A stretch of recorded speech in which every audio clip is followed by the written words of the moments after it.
வணக்கம் மக்களே, இது கோமலா குக்கிங் ரெசிபிஸ் சேனல்.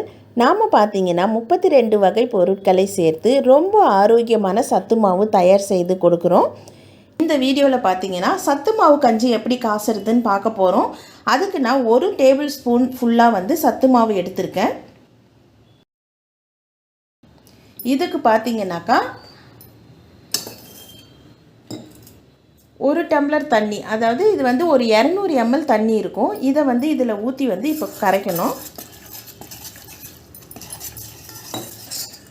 இது நம்ம கட்டிப்படாமல் ஃபஸ்ட்டு கரைச்சி எடுத்துக்கணும்.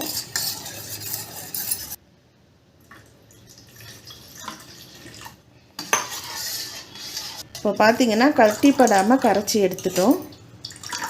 இப்போ இதை அடுப்பில் வச்சு நம்ம காச வேண்டியது தான். இப்போ இதை கைவிடாமல் நம்ம கலக்கணும். இதில் நான் பால் சேர்க்க போகிறதுனால நான் இந்த அளவுக்கு கெட்டியாக காசுறேன். உங்களுக்கு பால் வேண்டாம் அப்படின்னா நீங்கள் தண்ணி இன்னும் எக்ஸ்ட்ரா கூட தண்ணி ஊற்றிக்கலாம். இதில் நம்ம இனிப்பும் சேர்த்துக்கலாம், அப்படி இல்லைன்னா உப்பு சேர்த்து கூட நம்ம சாப்பிட்லாம்.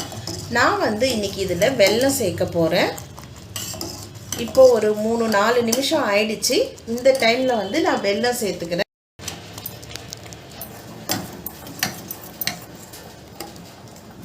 இந்த ஹெல்த் ட்ரிங்க்குக்கு நீங்கள் ஒயிட் சுகர் சேர்க்கறதுக்கு பதிலாக நாட்டு சக்கரை அப்படி இல்லைன்னா வெல்லம் சேர்த்திங்கன்னா ரொம்ப உடம்புக்கு நல்லது. இதில் நம்ம 32 வகையான பொருட்கள் சேர்த்துருக்கோம். இதில் சிறுதானியங்கள், பாரம்பரிய அரிசி வகைகள், நட்ஸு, இது எல்லாமே சேர்த்து தான் நம்ம இந்த கஞ்சி பவுட்ரு தயார் பண்ணியிருக்கிறோம். இப்போ வெல்லம் ஃபுல்லாக கரைஞ்சி வந்துருச்சு. இப்போ ஸ்டவ் ஆஃப் பண்ணிடலாம்.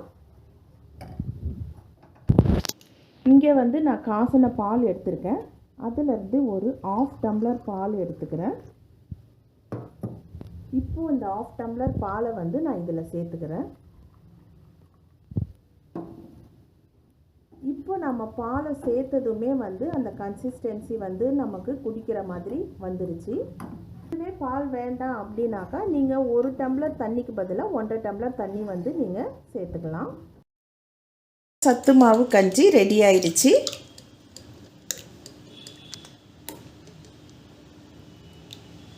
சத்து மாவு கஞ்சி உப்பு போட்டு எப்படி செய்யறது அப்படின்றத பார்க்க போகிறோம். நான் இந்த ஸ்பூனில் 1 ஸ்பூன் அளவுக்கு சத்து மாவு எடுத்துக்கிறேன். 1.5 டம்ளர் தண்ணி சேர்த்துக்கணும். ஃபஸ்ட்டு கொஞ்சமாக தண்ணி ஊற்றி இதை நான் கட்டிப்படாத கலந்துக்கிறேன். இதில் 1.5 டம்ளர் தண்ணி ஊற்றிருக்கிறேன். இங்கே பார்த்தீங்கன்னா நான் கட்டிப்படாமல் நல்லா கலந்து எடுத்து வச்சுருக்கிறேன். இப்போ இதை அடுப்பில் வச்சு நம்ம காசிக்கலாம். இப்போ பார்த்தீங்கன்னா வெல்லம் போட்டு காசுறதுக்கு என்ன ப்ரொசீஜர் நம்ம ஃபாலோ பண்ணமோ அதே தாங்க. என்னன்னா இதில் நம்ம உப்பு போட போகிறோம். 5 மினிட்ஸ் கொதித்ததுக்கப்புறம் நம்ம உப்பு போட்டு இறக்க வேண்டியது தான். இப்போ இந்த ஸ்டேஜில் தேவையான அளவு சால்ட்டு போட்டுக்கலாம். இப்போ நல்லா கஞ்சி ரெடியாகி வந்துருச்சு. இப்போ ஆஃப் பண்ணிடலாம். இப்போ உப்பு போட்டு சத்து மாவு கஞ்சி ரெடி ஆகிடுச்சு. சால்ட் வேணும்னா சால்ட்டு போட்டு ப்ரிப்பேர் பண்ணிக்கோங்க, அப்படி இல்லைன்னா வெல்லம் நாட்டு சக்கரை போட்டு ப்ரிப்பேர் பண்ணிக்கலாம். இந்த சத்து மாவை 1 வயது குழந்தைங்கள்லேருந்து பெரியவங்க வரைக்கும் யார் வேண்டுனாலும் சாப்பிடலாம். ரொம்ப ரொம்ப ஆரோக்கியமான ஹெல்த் மிக்ஸுங்க. சத்து மாவு வேணுன்றவங்க ஸ்க்ரீனில் வர வாட்ஸ்அப் நம்பருக்கு ஆர்டர் பண்ணலாம். ஆர்டர் பண்ண டேட்லேருந்து 7 டேஸ்க்குள்ளே உங்களுக்கு ப்ராடக்ட் டெலிவரி ஆகிடும்.